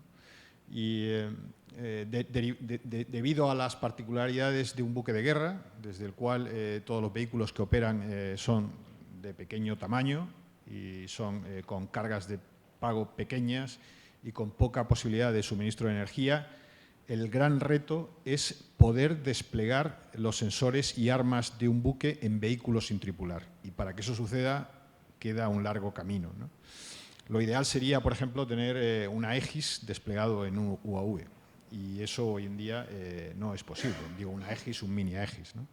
Entonces aquí el verdadero reto es desarrollar sistemas, miniaturizar sistemas como sistemas de guerra electrónica, sistemas radar, sistemas sonar, para poder llevar en un UAV un equipo de guerra electrónica, un equipo radar, montar un equipo en un vehículo de superficie sin tripular, un sonar, para poder llevar un misil en un vehículo sin tripular aéreo.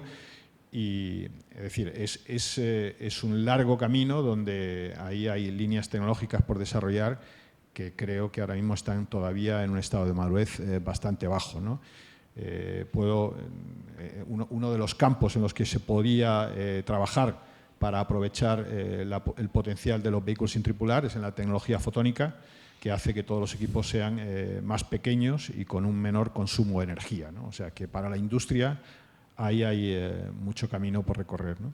Y derivado de esto también, otro reto tecnológico es, una vez que tengamos todos los vehículos sin tripular operando desde una plataforma, todos conectados entre sí en una mini nube de combate, todo tiene que ser gobernado, como se ha dicho aquí, por inteligencia artificial, y eso también es bastante difícil. El problema de los escenarios a los que nos vamos a enfrentar es que no los podemos generar nosotros, no podemos adiestrar a todos los sistemas saliendo a navegar y generar todos los distintos escenarios en los que nos podemos encontrar en caso de crisis, ¿no?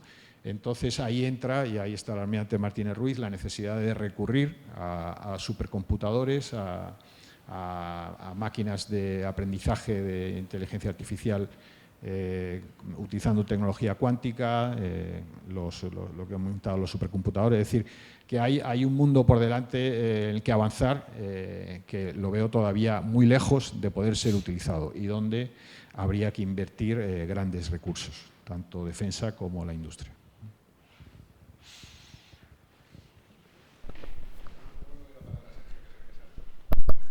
Yo quiero decirte que completamente de acuerdo con Reyes, pero yo entro en la aproximación a la solución del problema. El no entrar en el problema hasta que esté solucionado es perder. El mayor riesgo es no arriesgarse. O sea, eso es perder. O sea, el esperar a que esté la tecnología cuántica, lleguemos al día Q, lleguemos a tal, es no llegar nunca. Es siempre, nunca tendríamos un ordenador si estamos esperando siempre a la última versión del ordenador. Entonces yo, en mi opinión, la mejor aproximación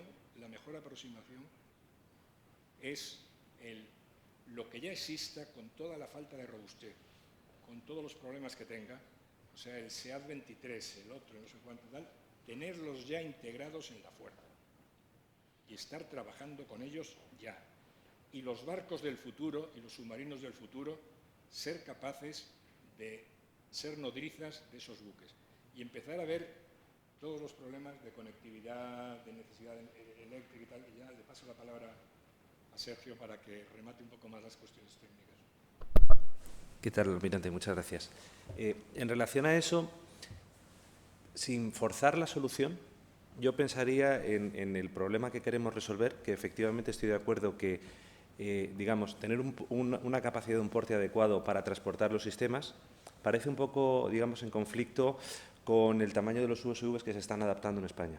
Pero los que se están adaptando en España no es los que están adaptando en otras flotas.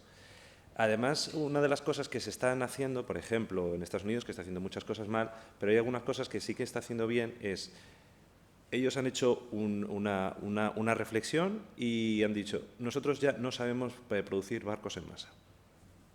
Han llegado a esa conclusión y entonces lo que han hecho ha sido irse a Corea, hacer acuerdos con los astilleros coreanos para que les rehagan la estructura de producción basado en estándares civiles, tanto para la parte de lo que serían las vamos, las fragatas, aunque ahora estén, digamos, en una corbeta desprovista prácticamente, y lo que va a ser la flota de USVs. La flota de USVs que lo tienen, digamos, en muchos escalones. Tienen USVs de 7 metros, tienen USVs de 10 metros y tienen USVs de 500 toneladas. Por ejemplo, la experimentación que hicieron con los Ranger, que eran los dos buques que eran dos supplies con cubierta a popa despejada y demás, pensaron cuáles eran las tecnologías habilitantes que necesitaban. Efectivamente, la parte del suministro eléctrico era clave y se hicieron la pregunta, ¿cuánto tiempo podemos tener una cámara de máquinas desatendida? ¿Cuántos días? Bueno, habían hecho experimentos, pero nunca habían hecho experimentos en la mar. Y tuvieron una serie digamos, un proceso de experimentación con datos reales de cuál es la operativa de realmente tener funcionando un barco en el mar durante 60 días seguidos, con todos los equipos eléctricos y todos los generadores funcionando. Tener realmente los datos reales de cuál es esta operativa.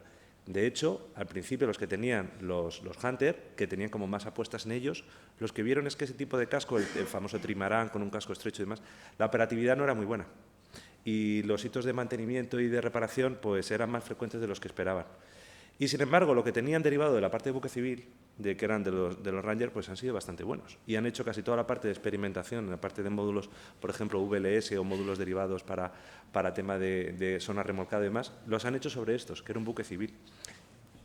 De ahí, sin hacer proselitismo, pero la reflexión es que ya hay cosas que están hechas a nivel de ingeniería que no tienen por qué ser del ámbito militar, porque antes eran diferentes las necesidades. Pero si ahora miras un poco qué me cumple esas necesidades, tienes cascos a precios muy competitivos, derivados de ámbito civil, que son capaces de cumplir todo eso. Pienso, por ejemplo, en atuneros. Son buques que tienen una carga eléctrica muy grande, que son buques bastante rápidos, en torno a 20 nudos, con cascos esbeltos, que tienen una capacidad realmente transoceánica muy importante. Es decir, podemos repensar un poco qué tenemos alrededor de cosas que ya se han desarrollado para precisamente no tener que esperar al tren de...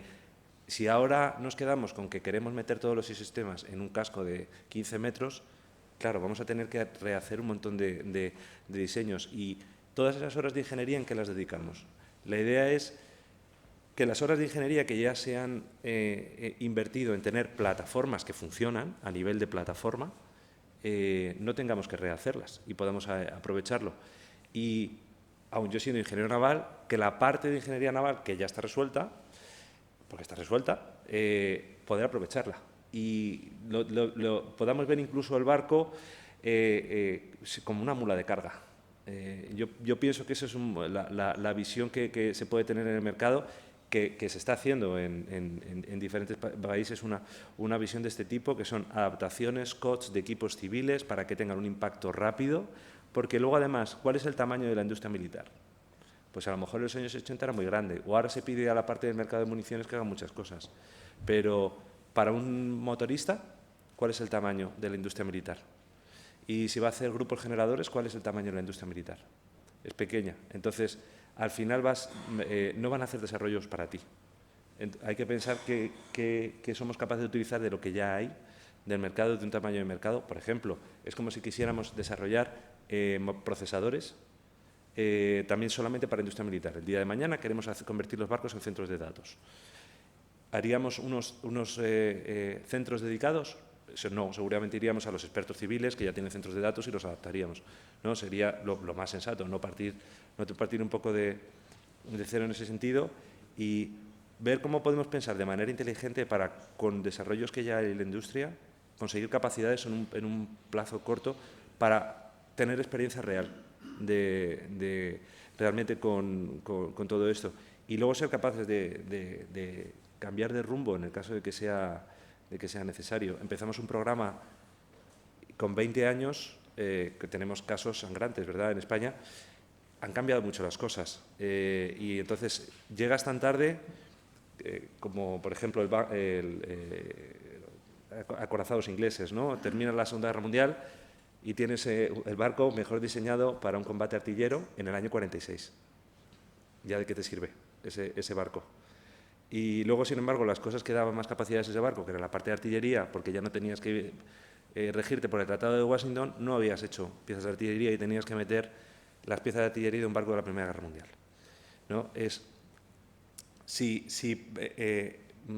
No pensamos yo creo, si no se hace un planeamiento con habilidad, al final nosotros nos vamos a atar los pies para todo esto. Y yo creo que habiendo gran parte de industria civil en España, en el caso de España, pero puede ser incluso a nivel europeo, aprovechémoslo.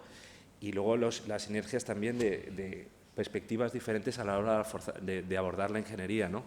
Que permitan adaptaciones rápidas en el caso de conflictos que al robotizarse los conflictos, probablemente, y no haya pérdida de vidas humanas en muchos de los casos, van a democratizar la frecuencia de incidencia de los conflictos, lo que acelerará probablemente los cambios tecnológicos en las propias flotas. Si vamos a tener que esperar mucho tiempo a que esté lista una tecnología para incorporarlo a la flota, casi vamos a pensar en otra solución intermedia, porque si hacemos un planeamiento para que tengamos esa solución dentro de 10 años, llegamos, hemos cumplido todos los hitos de programa y luego puede no tener utilidad. Sí. Aunque yo soy el de personal, pero discusiones muy parecidas o debates muy parecidos al que acabamos de tener ahora, pues los he vivido en la sala de reuniones durante más de una mañana y más de 2 de viernes respecto a esto. Y yo siempre decía algo que era importante, que no podíamos hablar de drones, que había que ponerle apellido, pequeños, grandes o medianos. Y es fundamental, para mí era fundamental, porque ese apellido lleva implícito las exigencias tecnológicas para unos y para otros. Y aunque creo que en general apuntábamos hacia una imagen como la que nos presentaba Sergio de la flota del futuro, ese paso o esa imagen final está muy lejana. Habrá que ir ganando poco a poco los diferentes hitos y no hay más que echar un vistazo a lo que ocurre en el mundo. La manera de abordarlo de las distintas marinas es completamente distinta en función de su capacidad económica y de su capacidad técnica. Así nos encontramos una apuesta decidida por los drones de gran tamaño, estamos hablando de más de 50 metros, Estados Unidos y China, con unas capacidades bárbaras, y hablamos de drones de hasta 12 metros, que son los Magura que estamos acostumbrados a ver en Ucrania. Opciones como la que se ha apuntado aquí hace un rato, de Turquía, utilizando unos drones que yo creo que no llegan a los 20 metros y con capacidad antisubmarina, guerra de minas, etc. Luego, creo que no es un único plato que exija una única receta, hay varios platos, cada uno de ellos con distintos ingredientes, lo que, a mi entender, habría que empezar a ir preparando el primer plato en espera de llegar al postre. Simplemente eso. Sí, en general.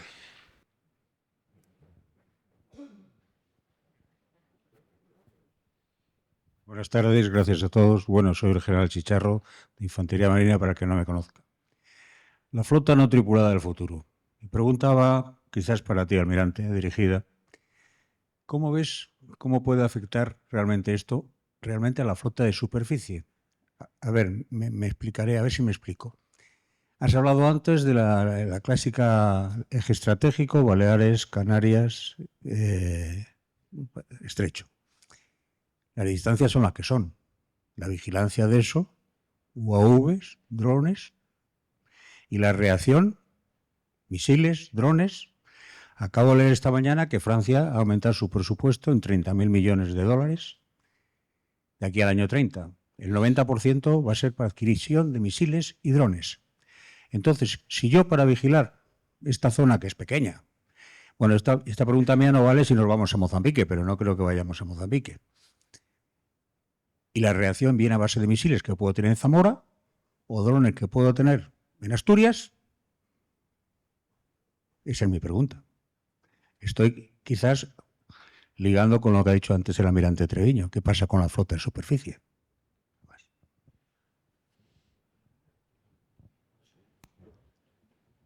Mi general, muchas gracias.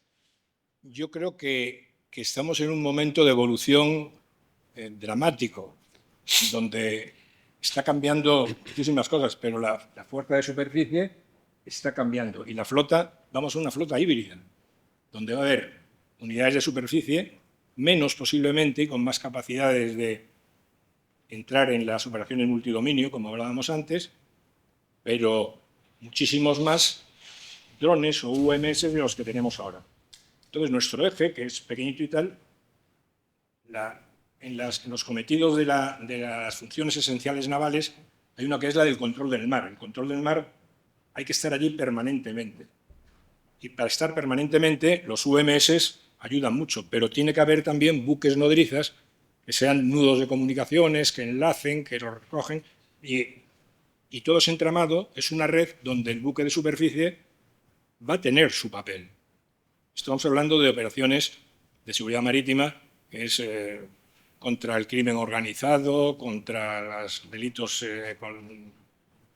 antiecológicos, controlando la inmigración, todas estas cosas y tal. Pero si en un momento dado ocurre una de las actuaciones, una de las consecuencias de la situación internacional, cuando se ha comentado en algún comentario, es que pueden ocurrir los famosos cisnes negros, o sea, pueden ocurrir acciones no previstas que en un momento dado nos obliguen a reaccionar ya. Y en esa reacción ya va a ser necesario tener, desde el punto de vista de la Armada, seguro, también buques tripulados que sean capaces de alguna forma, considerar la situación táctica, poner en marcha y controlar todo ese tema. O sea, yo creo que estamos en un momento de cambio tremendo de las fuerzas navales, aéreas y terrestres, totalmente. Y en el ámbito naval, yo creo que vamos a la fuerza híbrida, una flota no tripulada, donde habrá tripulados y no tripulados. Habrá muchos dirigidos desde tierra, ¿no? Por eso, la urgencia de entrar ya en estos problemas para ir preparándonos para el futuro. Muy bien. Antes de cerrar, almirante, y la voy a dejar en el aire para que la discutamos el que quiera quedarse a tomar algo aquí en la cámara. Hemos estado hablando de muchas cosas y a mí lo apuntaba aquí hace un rato, lo he apuntado varias veces en varias páginas, que es una duda que me asalta y creo que es un talón de Aquiles de todo este entramado de las flotas no tripuladas, de los drones y demás, y se ha mencionado, es la conectividad. ¿Tenemos en España capacidad de conectividad para mantener esas flotas alejadas de nuestras costas, controladas y haciendo lo que nosotros queremos que hagan? ¿Somos vulnerables? ¿Dependemos de otros? Bueno, yo lo dejo aquí. Sin más, almirante, con tu permiso cerramos la sesión y el que quiera ofrecemos ahora una copa de vino español en la Cámara de Oficiales de la Escuela de Guerra Naval. Muchas gracias por su asistencia. Y hasta otro día.